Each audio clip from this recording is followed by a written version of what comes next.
अस्सलाम वालेकुम नाज़रीन, आप देख रहे हैं वॉइस ऑफ नेशन और मैं हूं रजाक की प्यासी नाकिफ़। नाज़रीन, आज काफ़ी दिनों के बाद तकरीबन 1-2 माह के बाद आपके साथ बात करने का इत्तेफाक हो रहा है। तो उम्मीद करता हूं कि आप सब खैरियत से होंगे, जहां कहीं भी होंगे खुश होंगे।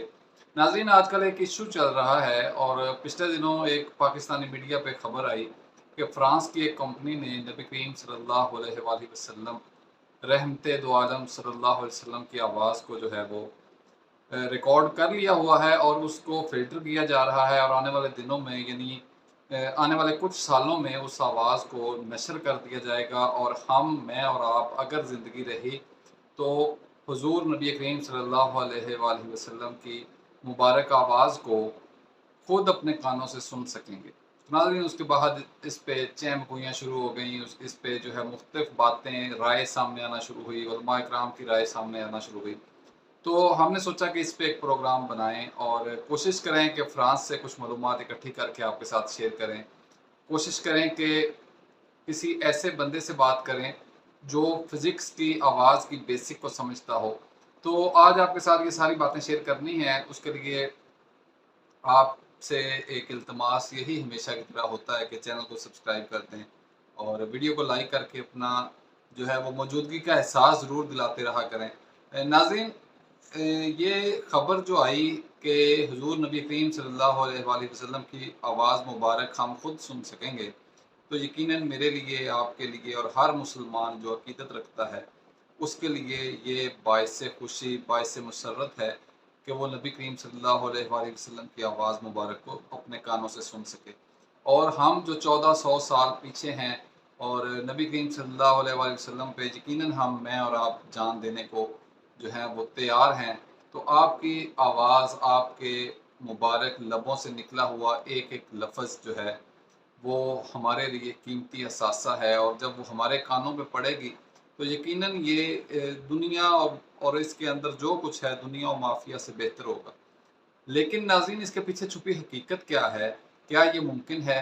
तो इस पे थोड़ा-सा तज्ज़िया आपके साथ शेयर करना है कि ऐसा कोई भी सॉफ्टवेयर, ऐसी कोई भी मशीन, ऐसा कुछ भी जो है वो बनाना नामुमकिन है जिससे गुज़री हुई आवाज़ को दोबारा फ़िल्टर किया जा सके हवा से।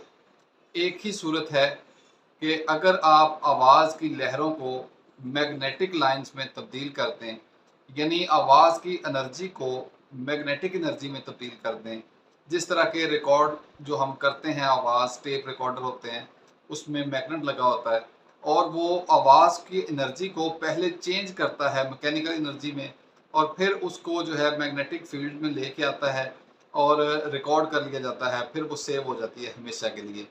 लेकिन नाज़रीन, ऐसी कोई भी मशीन नहीं है कि जो आवाज़ उस वक़्त तक रिकॉर्ड नहीं की जा सकी थी, वो अब दोबारा से फ़िल्टर की जा सके। आवाज़, ये सच है कि एनर्जी जो है वो ना तो पैदा होती है, ना ज़ाया होती है, बल्कि एक शक्ल से दूसरी शक्ल में तब्दील हो जाती है और आवाज़ भी एनर्जी की एक किस्म है। लेकिन क्या आवाज़ को महफूज़ बनाया गया? क्या 1400 साल पीछे जाके आवाज़ को रिकॉर्ड करना ये मुमकिन है? क्या आवाज़ रिकॉर्ड करके उसको फ़िल्टर करना हज़ारों आवाज़ों में से, बल्कि उस वक़्त की लाखों आवाज़ों में से उसको अलहदा करना, क्या ये मुमकिन है? नाज़रीन, आप ये सोचें कि आप एक गाँव देहात में बैठे हों और आपने एक बात की हो और आप 1 माह के बाद, 1 दिन के बाद, 10 दिन के बाद उसका प्रूफ़ हासिल करने के लिए उस मशीन का इस्तेमाल करें। आपकी अक्ल काम करती है कि ये ऐसा मुमकिन है। अगर ये सब कुछ होने लग जाए और गुज़री हुई बातें वापस आने लग जाएँ तो फिर तो समझ लें कि दुनिया अपने अख्ताम को पहुँच चुकी है। उसका बिल्कुल एंड हो चुका है। ये आखिरी लेवल है टेक्नोलॉजी का। लेकिन नाज़रीन, ऐसा कुछ भी मुमकिन नहीं है। नाज़रीन, ये देखें आप कि इसका फिर मकसद क्या है? वो अपने आप को जज कहने वाले जो साहब हैं, जिन्होंने ये इंकशाफ किया है, इसकी फ़्रांस में हकीकत क्या है? तो नाज़रीन सुन लें, फ़्रांस में किसी को पता ही नहीं है इस चीज़ का।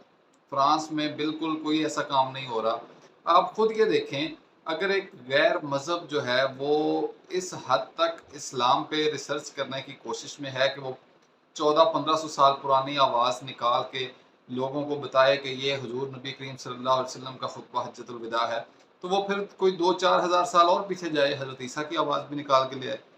اگر سائنس نے اتنی ترقی کر لی ہے تو وہ سائنسدان اس نبی کی آواز نکالنے کی کوشش کیوں نہیں کرتے جس کا وہ خود کلمہ پڑھتے ہیں؟ لیکن دوسری بات یہ ہے کہ اگر یہ سائنسدان اتنے متاثر ہیں حضور نبی کریم صلی اللہ علیہ وسلم سے کہ آپ صلی اللہ علیہ وسلم کی آواز مبارک کو جو ہے وہ ریکارڈ کرنا چاہتے ہیں، تو پھر وہ اسلام پر یقین کیوں نہیں رکھتے؟ پھر وہ اسلام کے دائرے میں داخل کیوں نہیں ہوتے؟ اگر وہ اسلام نہیں لاتے تو پھر ان کو ضرورت کیا ہے حضور نبی کریم صلی اللہ علیہ وسلم کی آواز کو ریکارڈ کرنے کی؟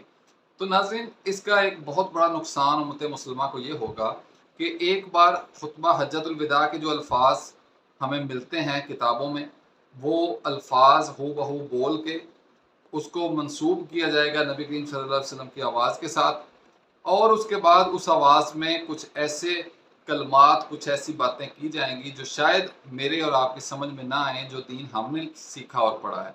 تو یہ دجال کا رستہ ہموار کیا جا رہا ہے، یہ ایسے فتنوں کو دعوت دی جا رہی ہے جو کہ بعد میں امت کے لیے سنبھالنے مشکل ہو جائیں گے۔ یہود و نصارہ تمہارے کبھی بھی دوست نہیں ہو سکتے، یہ قرآن پاک کا فیصلہ ہے۔ تو پھر اللہ تعالیٰ کے فیصلے کے برعکس وہ آپ کے اور میرے پیارے نبی صلی اللہ علیہ وسلم کی ذات پر کیوں اس حد تک جو ہے وہ ریسرچ کریں گے اور ان کی آواز کو نکالیں گے؟ یہ صرف اور صرف دجال کا رستہ ہموار کیا جا رہا ہے۔ ایک بار جو کہ ہم نے خطبہ حجۃ الوداع پڑھا ہوا ہے وہ نشر کر دیا جائے گا، اور بعد میں اسی آواز میں کچھ ایسی چیزیں نشر کی جائیں گی، نعوذ باللہ نعوذ باللہ، جو حضور نبی کریم صلی اللہ علیہ وسلم کے ساتھ منسوب کی جائیں گی۔ تو خدا را اس فتنے سے بچیے۔ حکومت وقت کو بھی چاہیے کہ اس طرح کی باتیں جو ہیں ان پہ بالکل ایکشن لینا چاہیے، اور جو ہمارے ہے سپریم کورٹ، اس کو یہ سوچنا چاہیے، اسلامی نظریاتی کونسل ہے اور دیگر جو بھی ادارے ہیں ان کو چاہیے کہ وہ اس طرح کے مواد کی روک تھام کے لیے اور اس طرح کے فلاسفرز جو بیٹھ کے ٹی وی پہ تبصرے کرتے ہیں ان کی زبان بندی کے لیے اقدامات کریں۔ ناظرین، یہی آپ کے ساتھ شیئر کرنا تھا، یہی آج کا تجزیہ تھا۔ ویڈیو اچھی لگے تو چینل کو سبسکرائب ضرور کر دیجیے۔ اجازت دیجیے، اللہ حافظ۔